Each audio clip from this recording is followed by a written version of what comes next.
आप सभी लोगों का स्वागत है फिर से एक बार इस क्रिक जोन में। आशा करता हूँ सभी लोग सही सलामत होंगे। तो चलिए शुरू करते हैं आज का वीडियो, जहाँ पे पहला टेस्ट मैच का तीसरा दिन था ऑस्ट्रेलिया और वेस्ट इंडीज के बीच, जहां पे पहले दिन जबरदस्त तरीके से वेस्ट इंडीज ने गेंदबाजी की थी, लेकिन तीसरे दिन आते आते जो शुरुआत किया था 4 विकेट गंवा चुके थे ऑस्ट्रेलियाई टीम, और उतना खास लीड भी नहीं हो पा रहा था। वहां पे ट्रेविस हेड और ब्यू वेब्स्टर ने जो पारी को संभाला, और उसी पारी ने और उसी साझेदारी ने कहीं ना कहीं वापसी करवाया ऑस्ट्रेलिया को, और वहां से कहीं ना कहीं एक सिलसिला रन्स बनाने का दिखाई दिया। और वहां पे हालांकि गेंदबाजों ने भी अच्छी खासी ठीक ठाक गेंदबाजी की, लेकिन जबरदस्त बल्लेबाजी करते हुए नजर आए। फिर से एक और बार कंट्रोवर्शियल विकेट्स की तरफ देखे तो वहाँ पे वेबस्टर का बात था, एलबीडब्ल्यू वहाँ पे आउट नहीं दिया, बैट पैड ऐसा कहा गया लेकिन बैट पे लगा नहीं था। तो वैसा ही कुछ था जहाँ पे थर्ड अंपायर कहीं ना कहीं सवालों के घेरे में आएंगे, क्योंकि इस मैच में बहुत ही साधारण सी डिसीशंस वेस्ट इंडीज के खिलाफ जाते हुए नजर आ रहे थे। तो वो तो बिल्कुल हमें भी दिख रहा था और दर्शकों को भी दिख रहा था, तो वहां पे कुछ सवाल और निशान रह जाएंगे। लेकिन ट्रेविस हेड ने जबरदस्त अंदाज में बल्लेबाजी किया और अच्छी तरीके से स्ट्राइक रेट से भी बल्लेबाजी की। वेबस्टर के साथ पारी को संभाला, सूझबूझ भरी पारी खेली और अच्छी तरीके से इनिंग्स को बिल्डअप किया, और वहां पे पूरी तरीके से सक्षम भी रहे। हालांकि ट्रेविस हेड और ब्यू वेबस्टर के बीच शतक की साझेदारी और शमार जोसेफ के अंदर आती हुई गेंद हल्का सा नीचे रह गया, जिसके कारण एलबीडब्ल्यू हो गए। थोड़ा बहुत उछाल कम था, जिसके कारण लो बाउंस के कारण वहां पे फंसते हुए दिखाई दिए। फिर वेबस्टर ने अर्शदीप की पारी के लिए हेड 61 रन बनाकर चलते बनते। वेबस्टर केरी भी कहीं ना कहीं कुछ थोड़ा बहुत रन्स बटोरते, अच्छी खासी पार्टनरशिप्स लगाते, लेकिन केरी वहां पे दूसरी तरफ से तेजी से रन्स बटोरते हुए दिखते हैं। 40 गेंदों में अर्शदीप की पारी, वो कहीं ना कहीं टेस्ट मैचेस में तो बहुत ही कम ऐसे पारी देखने को मिलते हैं, लेकिन वहां पे तेजी से रन्स बटोरने को देखा। रोस्टन चेज वहां पे, जॉर्डन सिल्स, अल्जारी जोसेफ वहां पे गेंदबाजी करते हुए दिख रहे थे, स्पेल्स बेहतरीन कर रहे थे, जस्टिन ग्रिप्स ने भी गेंदबाजी की, लेकिन कहीं ना कहीं शमार जोसेफ का ही दिन था ऐसा लगा, और पूरी तरीके से शमार जोसेफ ने ही विकेट से चटकाते हुए दिखाई दिया। हालांकि एलेक्स कैरी को रोस्टन चेज ने चलता कि 65 रन बनाए, सिर्फ 75 गेंदों में अच्छी खासी साझेदारी भी निभाया, और ऑस्ट्रेलिया को एक अच्छी खासी टारगेट तक पहुंचने के लिए पूरी तरीके से वहां पे बखूबी वो रोल निभाया। वेबस्टर ने 63 रन बनाए, जबकि एलेक्स करे 65, यानी कि तीनों जो ये मिडिल ऑर्डर बल्लेबाज है, तीनों ने अर्शदीप की पारी और पार्टनरशिप एक शतक के साझेदार है, जिसके कारण ऑस्ट्रेलिया फिर से एक और बार और वेस्ट इंडीज के सामने दबाव बनाती हुई दिखाई दी। आखिर में वही विकेट चटकाए और पंजा खोले शमार जोसेफ ने, उनका चौथा टेस्ट पंजा, जहां पे बहुत ही अहम वक्त पे और ऑस्ट्रेलिया के खिलाफ टेस्ट मैचेस में बहुत ही उमदा किस्म के रिकॉर्ड्स है शमार जोसेफ का, और वहां पे काबिल तारीफ ऐसे प्रदर्शन करते हुए नजर आते हैं। तो वही एक बात है जिसमें से 310 रन ऑल आउट हो गए थे, और कहीं ना कहीं 300 रन की लीड और 301 रन का टारगेट था। आखिरी सेशन वेस्ट इंडीज को बल्लेबाजी करने का मौका मिलता है, और कहीं ना कहीं ऐसा लग रहा था कि एक आध दो विकेट से शायद 2-3 विकेट्स भी चटका जाए, और वहां पे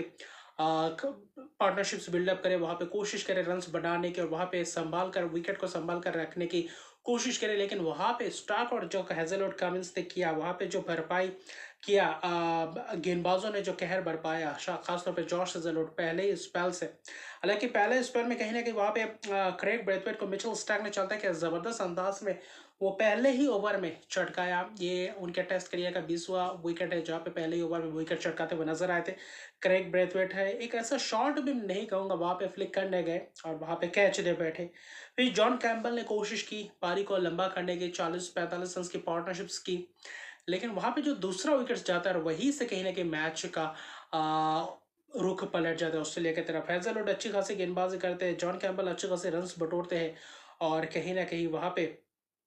जॉन कैम्बल का विकेट किसी काटे भी बल्लेबाजी करने को देखते हैं, और एक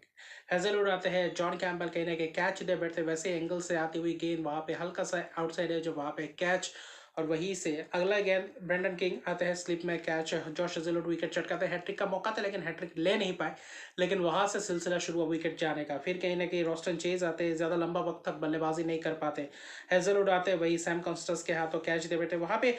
लगातार विकेट जाते हैं, जहाँ पे किसी कर्टी का विकेट्स गया, हेजलवुड ने बोल्ड किया, तो वहां पे जबरदस्त अंदाज में हेजलवुड ने उस स्पेल उस दौरान जबरदस्त विकेट चटकाए, और वहां पे पूरी तरीके से बैकफुट में, और कहने के ऑस्ट्रेलिया को पूरी तरीके से मैच में लाकर खड़ा कर दिया था उस 40 रन के करीब पार्टनरशिप जो दूसरे विकेट ने किया था। फिर कहने के सही हो पाया, पैट कमिंस से चलता किया, और वही आखिरी दिन के तीसरे दिन के खेल समाप्त होने तक पूरी तरीके से निपटा दिया, ऑल विकेट आउट हो गए। जस्टिन ग्रिप्स ने 38 रन की एक पारी खेली, बेहतर पारी, और शमार जोसेफ ने 22 गेंद में 44 रन, जिसपे 4 चौके 4 छक्के लगाए, और शमार जोसेफ 9वां विकेट गिरा, तो 9वां विकेट के लिए ही कहीं ना कहीं अर्शदीप की एक पार्टनरशिप हुआ, उसके अलावा पार्टनरशिप्स दिखे नहीं और कहीं ना कहीं 141 पे ऑल आउट हो जाते हैं, जिसपे से जॉश हेजलवुड फिर से एक और बार पंजा खोलते हैं और कहीं ना कहीं जॉश हेजलवुड उनका 13वां टेस्ट फाइफर जड़ते हैं। हालांकि 2 विकेट नेथन लियन ने भी आखिर में चटकाया, हेजलवुड एक कमिंस एक स्टार्ट, लेकिन वो जो गेंदबाजी स्पेल्स था, रन ठीक ठाक बनाए हुए थे, लेकिन विकेट ज्यादा गवा बैठे थे, कुछ अननेसेसरी शॉट, कुछ थोड़ा बहुत उछाल मिला और कुछ कहीं ना कहीं वहाँ पे प्रेशर में दिखे वेस्ट इंडीज और कहीं ना कहीं ऑस्ट्रेलिया जबरदस्त अंदाज में। तीसरे दिन में यह मुकाबला खत्म होगा ऐसे कंडीशंस लग नहीं रहा था, जैसे कि ऑस्ट्रेलिया ने बल्लेबाजी की दूसरे इनिंग्स में जो 300 प्लस रन बटोरे थे, खासतौर पे कमिंस माफ कीजिएगा कैरी हेड और वेबस्टर की वो 60 प्लस रन की पारी और वहाँ पे जॉश हेजलवुड के पंजा और खासतौर पर शमार जोसेफ ने वो जो पंजा खोला था बेहतरीन अंदाज में, लेकिन पार्टनरशिप पनपने दिया और थोड़ा और सूझबूझ भरी पारी खेलते और थोड़ा बहुत धैर्य दिखाते तो शायद वेस्ट इंडीज भी कहीं ना कहीं आज के दिन अच्छी खासी वापसी कर सकते थे, लेकिन वहां पे एक ही सेशन में हड़बड़ाहट में लगातार विकेट्स गए और पूरे 10 विकेट्स एक ही सेशन में चटका गए ऑस्ट्रेलिया की टीम। तो कहीं ना कहीं 3 टेस्ट मैचेस की सीरीज में 1-0 की बढ़त ले चुकी है। कहीं ना कहीं अंपायरिंग में कहूंगा थोड़ा बहुत खराब गया, लेकिन दूसरे टेस्ट मैच और तीसरे टेस्ट मैच में कैसे वापसी कर दिया, बतौर कप्तान रोस्टन चेज भी अच्छी खासी बल्लेबाजी करने को देखेंगे और शमार जोसेफ ने जो कहर बरपाया इस टेस्ट सीरीज की शुरुआत में, आशा करते हैं दूसरे और तीसरे टेस्ट मैच में भी ऐसे कुछ कारनामा करते हुए दिखाई देगा और वेस्ट इंडीज कहीं ना कहीं वापसी कर सकती है। अगर ऐसे कुछ बल्लेबाजी जबरदस्त पुख्ता नजर में टॉप ऑर्डर के बल्लेबाज चल गए तो वेस्ट इंडीज भी पूरी तरीके से करा टक्कर देने को पूरी तरीके से मजबूत है और कहीं ना कहीं देखें तो 1-0 की लीड ले चुके हैं और ऑस्ट्रेलिया एवे में एक मैच जीत चुके हैं 3 टेस्ट मैचेस की सीरीज में, जहाँ पे एक अच्छी खासी